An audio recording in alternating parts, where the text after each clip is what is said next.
Şimdi Kur'an-ı Kerim'i okumak bir ibadettir.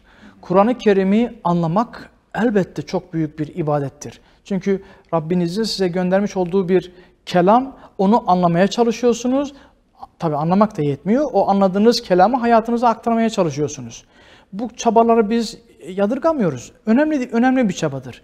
Burada sadece şunu belirtmek isterim. Hatim dediğimiz şey nedir? Yani hatimin tanımı yapılacak olursa Fatiha suresinden Nas suresinin sonuna kadar, bu Kur'an'ın başından sonuna kadar asli kelamı üzerine başlayıp bitirmeye biz hatim diyoruz. Hatim dediğimiz şey budur.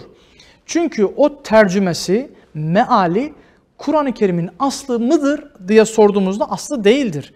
O onun bir şekilde anlamını anlayabildiğimiz kadarıyla ortaya koyduğumuz bir çevirisidir sadece. Bakın 50 yıl önce okuyup anladığımız çevirisi farklı yapılıyordu.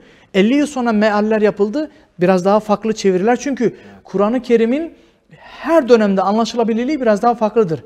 Biz meal Kur'an'ın aynısıdır dediğimizde Kur'an o zaman eksik anlaşılmıştır gibi veya eksik bir Kur'an ortaya çıkmış gibi bir değerlendirme olur. Dolayısıyla Kur'an'ın metninin baştan sona okunmasıdır hatim. Hatim yapmak isteyen Kur'an'ın baştan sona okur. Mealinden okuyan kardeşimiz öncelikle bunun sevabını, mükafatını almıştır. Bunu kabul ediyoruz ama bu bir hatim değildir. Bu gayretini taşlandırsın deriz. Nasıl taşlandırsın?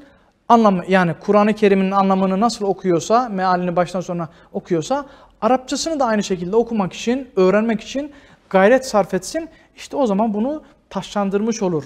Hem Arapçasını okuyup mealini okumamak, bu yani anlayamadan okumak, tabi burada da bir eksiklik var. Sadece mealini okuyup aslını okumamak, bu da eksikliktir. Hepsini beraber bir araya getiren bu en güzelini yapmıştır. Bunları okuyup anlayan, hayatına aktaran o zaten olması gereken maksat oydu. Maksadı gerçekleştirmiş, maksat hasıl olmuş olur. Dolayısıyla bu vesileyle hem Arapçasını öğrenmesini tavsiye edelim. Arapçasını okuyanlara da Kur'an'ı anlama noktasında mealini ve tefsirlerini okumaya teşvik edelim. Ama bunu yaparken şunun da özellikle altını çizelim. Evet. Ben Kur'an'ı okudum, bu zamana kadar öğrendiklerimiz bakın yanlışmış şeklinde kendilerini de bir fakih, bir müçtehit yerine koymasınlar. Yani Kur'an'dan bu şekilde hüküm çıkarmaya kalkmasınlar. Onun ayrı bir ilmi, ayrı bir boyutu var. O boyuta taşmasınlar. Yani hepimiz haddimizi bilelim. Ben videolardan, tıp kitaplarından okuyarak, işte o videoları izleyerek nasıl kalp ameliyatı yapamıyorsam, böyle bir şey yapacak olursam cinayet işlemem kaçınılmazsa, işte sadece Kur'an-ı Kerim'in mealine, tefsirine bakıp bir konuda, dini konularda hüküm vermeye çalışmakta böyle bir ilmi cinayeti beraberinde getirebilir.